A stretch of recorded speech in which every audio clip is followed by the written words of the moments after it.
The entitled attitudes of some WNBA players make one thing clear. You only get out what you put in. And right now, they're getting exactly what they deserve. Let's be real. Before Caitlin Clark arrived, Aya Wilson wasn't getting nearly the attention she gets today. She may seem like a kind person publicly, but lately she's been exposing the same jealousy that's been bubbling within other WNBA veterans. And deep down, she knows the truth. She's not a massive draw. But she keeps trying to convince the media otherwise just because she won MVP. Sorry, Aya, no one's buying it. If she ever leaves the WNBA for Europe, the league will barely flinch, and people won't talk about Aya the way they once did. Her insecurity is showing. Players in the WNBA just can't seem to understand is you get what you put in, and right now you are getting exactly. A move to the EuroLeague could have changed the future of women's basketball, showing WNBA stars that they, too, have overseas options and leverage. It could have opened doors for the next generation.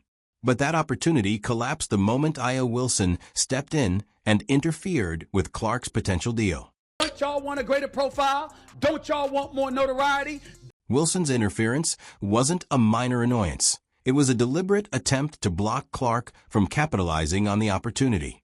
Sources say Wilson believed that she should be the EuroLeague's representative because she's the reigning WNBA MVP. This wasn't just preference. This was rivalry, personal, competitive, and messy. Despite her accomplishments, Wilson saw Clark being chosen over her as an insult. She feels she's earned the right to be prioritized for overseas contracts, not a rookie who hasn't paid her dues in the league. Yet many fans insist Clark has been targeted all season long, and this situation only confirms it. Is a more dominating player and deserved to be the MVP. This isn't the first time Wilson has tried to block Clark.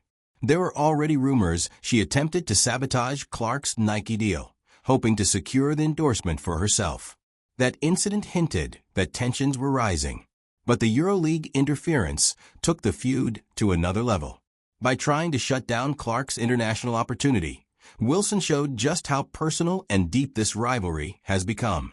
And I think she's going to have an incredible career in the WNBA.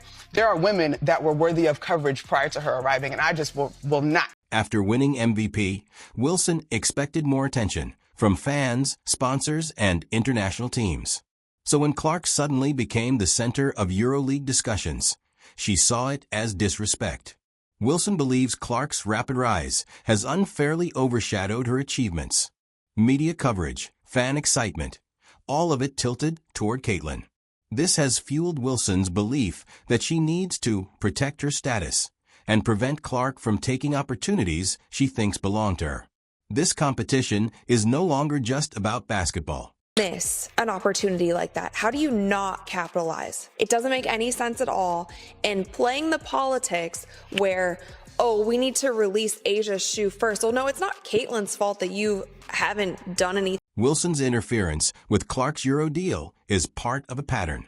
Her earlier attempt to derail the Nike contract was the first warning sign. Athletes compete for sponsorships all the time, but this wasn't normal competition.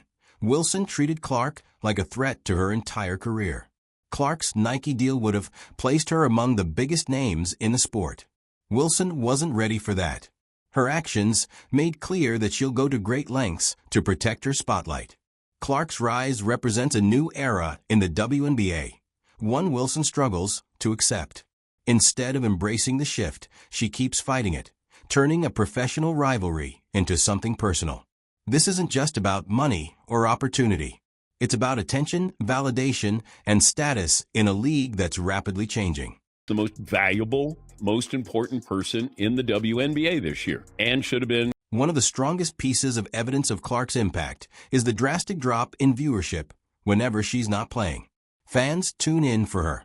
When she's absent, interest plummets, even if star players like Aya Wilson are still on the court. This reveals an uncomfortable truth. Clark is more than just a talented rookie. She's the league's main attraction. 8 years old, 1,000 points in the regular season. Why is that not the biggest story out at the moment? And why are we talking about Caitlin Clark? Why exactly? Why when Asia was releasing a shoe, were we talking Wilson and other veterans continue playing at an elite level. Yet fan excitement remains low unless Clark is in the mix. That contrast highlights a tough reality for Wilson. Talent alone isn't enough. Wilson has struggled to connect with fans emotionally. Clark hasn't. Her personality, style, and charisma have brought new life to the league, something no amount of MVP awards could do for Wilson. Fans admit it openly. Without Clark, the games lack buzz.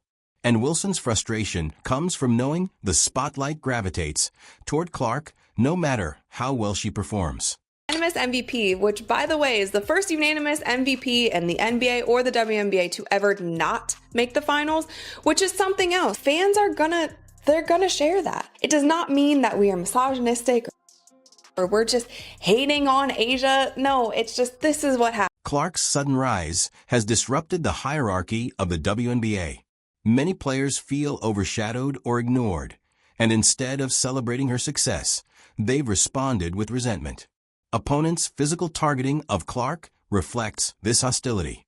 She's now the most fouled player in the league, and it's not just about her style of play. It's a message.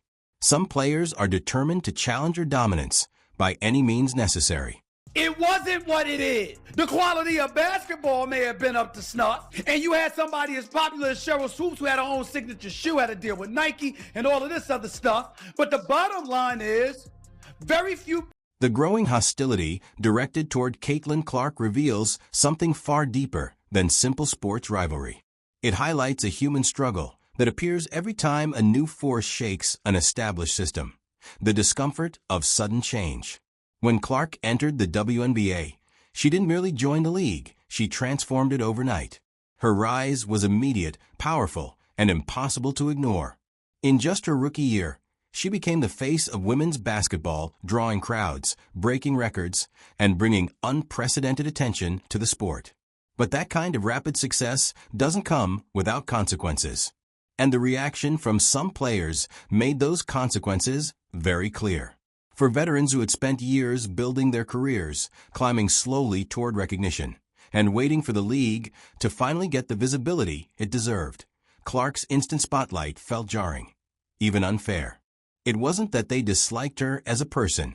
It was that her rise happened so fast that the shift in attention felt like a shockwave.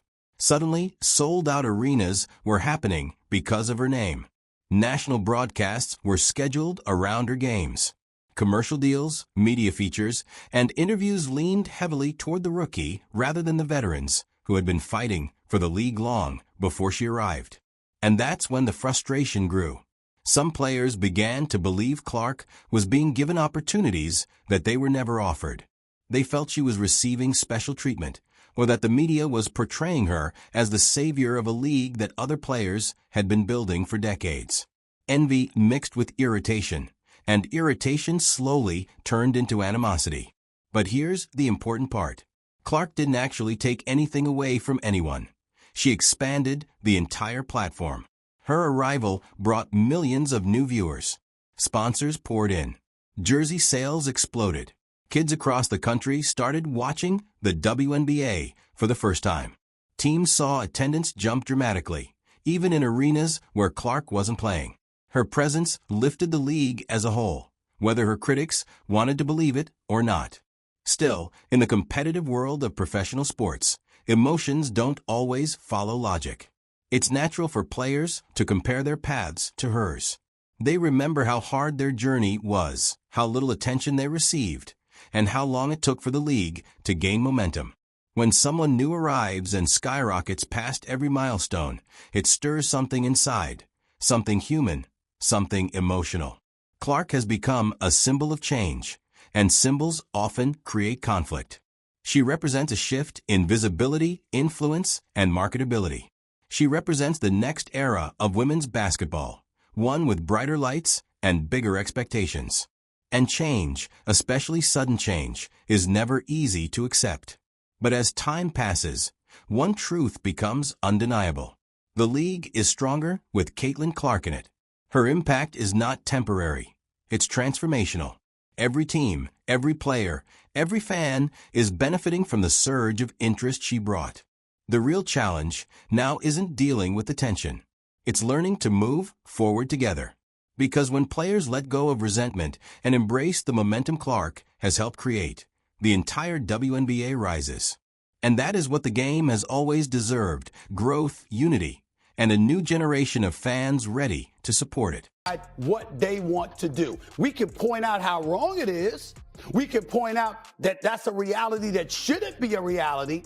But what we can't do is say this is what matters. That doesn't. When the audience